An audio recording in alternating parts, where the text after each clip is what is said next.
relationship. All relationships have to be managed.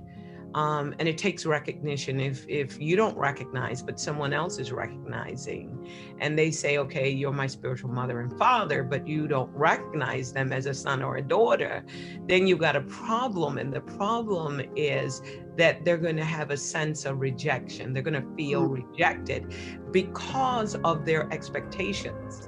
So when you establish boundaries and rules and roles, then a person is able to manage their expectations of you, and the less likely they're going to be placed in a position where they feel rejected, or they have resentment.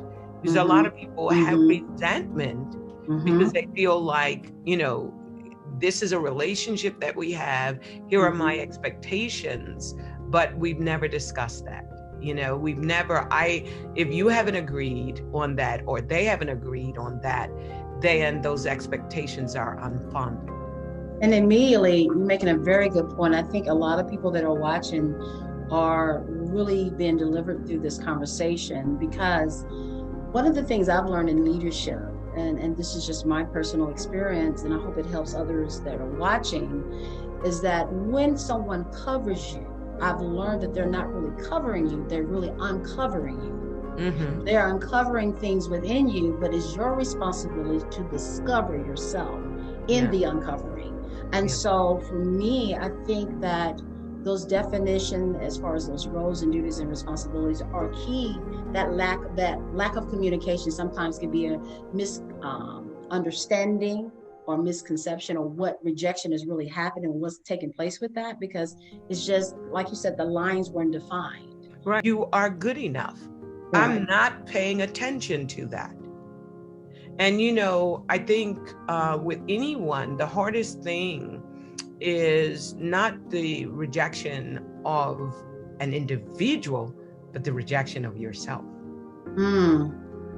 And we talked about that, believe it or not, Dr. Trimm, we talked about that a couple of weeks ago, that a lot of times people tend to have a misunderstanding. They're diagnosing a situation as rejection, but really it was a catalyst to have you to evaluate yourself and how you feel about yourself. Because I really believe that a lot of times we walk into that path, not intentionally, but we do walk into that path, that the very thing that is rejecting us is only because it does not align to the future, to the things that God is sending us to. And so we get upset about it, not understanding that that God has allowed to happen does not align to where he's taking you. So let's just say that rejection is redirection.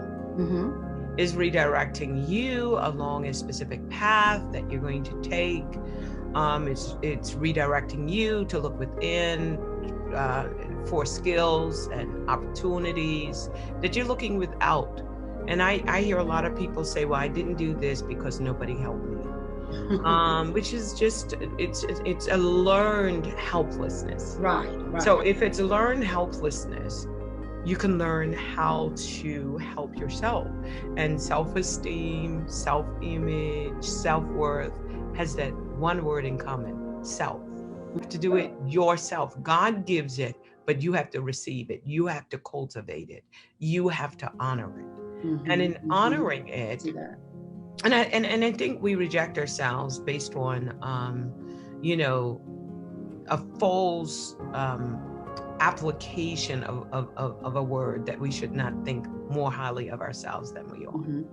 But it doesn't say that we should not think highly of ourselves. I think we find ourselves actually comparing ourselves to what seems to be, quote unquote, the image or the idea.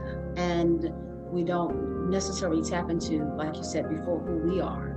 What it is, because I always have identified that what you do may not be what I do, or what the way God takes you may not be the way I'm to go. But we tend to follow patterns of others versus following the pattern of our own identity. But how do we obtain that, Dr. I want them to come to you, Ecclesia.